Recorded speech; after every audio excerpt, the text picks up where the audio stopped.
नमस्कार, मैं हूं इंद्र मोहन। दिल्ली में शराब के दाम बढ़ा दिए गए हैं। 70% स्पेशल कोरोना सेस दिल्ली सरकार ने लगाया है, वो भी एमआरपी पर। यानी कि सरल भाषा में इसे आप ऐसे समझे, अगर 1000 रुपए की कोई शराब की बोतल मिलती थी तो वह सीधे अब 1700 रुपए के मिलेगी। लेकिन इसके बावजूद आज भी दिल्ली में शराब की दुकानों पर जबरदस्त भीड़ देखने को मिल रही है। लोगों में इस बढ़ते हुए दाम को लेकर कोई भी ऐसा नहीं है कि भीड़ में कमी आई है। लगातार लोग शराब के दुकानों पर लाइन में खड़े दिखे।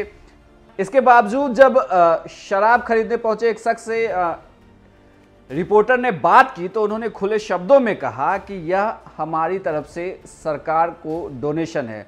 दरअसल अब हम ही लोगों पर अर्थव्यवस्था संभालने की जिम्मेदारी है, इसलिए अगर दाम बढ़ता भी है तो कोई नहीं, बस सरकार सोशल डिस्टेंसिंग को फॉलो करवाए, लोगों को ठीक से कतारों में खड़ा रखे और शराब खरीदने दे। पैसे ज़्यादा भी लगे तो भी कोई बात नहीं। आप इस पूरे जो बाइट है इसको सुनिए। हम लोग सुबह 6 बजे से आकर यहाँ लगे, नंबर भी दिया हुआ हमें। एक मिनट बोल ली। सुबह 6 बजे से आकर बैठे हैं, लगे हैं, और मेरे कुछ दोस्त सुबह 4 बजे भी आके लगे हैं। अब मसला यह है, नंबर दिया गया, वो भी पब्लिक का आदमी कर रहा है। रीजन मैं आपको बताता हूँ फेल होने का इस व्यवस्था को क्या है कि पुलिस की कोई भी वो नहीं हो रही है। 9 बजे का ठेका खुलने का टाइम है, 9 बजने में 5 मिनट में पुलिस यहाँ पर आई है। आप ये कह रहे हैं पब्लिक को व्यवस्थित कौन करेगा दिल्ली में? मुझे बताइए, पब्लिक को कौन व्यवस्थित करेगा? कौन उन्हें समझाएगा? कौन उन्हें बताएगा कि किस तरह से खड़ा होना है? क्या ये पुलिस की ड्यूटी नहीं है? क्या ये ठेके वालों की ड्यूटी नहीं है? आप दूसरे के ऊपर दोषारोपण कर रहे हैं। पब्लिक पागल हो रही है। पब्लिक को बताएगा कौन? पब्लिक को समझाएगा कौन? मुझे बताइए। आप लोगों ने खुद अपने आप नंबर दे रहे हैं। सुनिए, अपने आप। एक मिनट पौने 6 बजे हम लोगों ने मिलकर, सुनिए मेरी बात सुनिए दोस्तों, एक मिनट मुझे बोलने दीजिए। मैं पौने 6 बजे से जो लोग आपस में एक नंबर लिख रहे हैं, इतने में जैसे ही ठेका खुलता है 9 बजे भीड़ का हजूम आता है और वो हजूम उन नंबरों को तोड़ देता है। तो कौन व्यवस्थित करेगा? किसकी ड्यूटी है ये? अगर यहाँ पर कल को कोई लड़ाई झगड़ा कत्लेआम हो जाए तो उसका जिम्मेदार कौन है? 70% टैक्स भी बढ़ा दिया सरकार ने। 70% टैक्स बढ़ने का किसी को कोई गम नहीं है। ये एक देश के लिए हमारी तरफ से एक डोनेशन है, एक दान है, और एक बहुत बड़ी इस समस्या के दौर पर हमारा साथ है।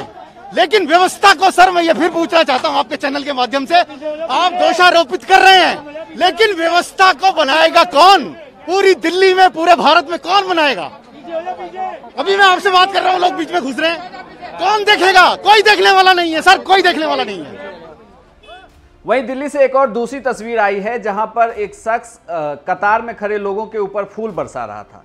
जब उससे यह पूछा गया कि वो इस तरीके से क्यों कर रहे हैं तो उन्होंने यह कहा कि दरअसल यही वो लोग हैं जो अब देश की अर्थव्यवस्था को संभाल रहे हैं, इसलिए हमारा ये कर्तव्य बनता है कि हम भी इनका फूलों से स्वागत करें। सच्चे शब्दों में उन्होंने ये कहा कि सच्चे शब्दों में बोले तो यही कोरोना वॉरियर्स हैं। खैर, दिल्ली से ये तमाम तस्वीरें लगातार सामने आ रही हैं, लेकिन बड़ी खबर यही है कि दिल्ली में शराब के दाम बढ़ गए, वो भी 70% ज़्यादा। एमआरपी पर अब 70% स्पेशल कोरोना सेस लगा दिया गया है।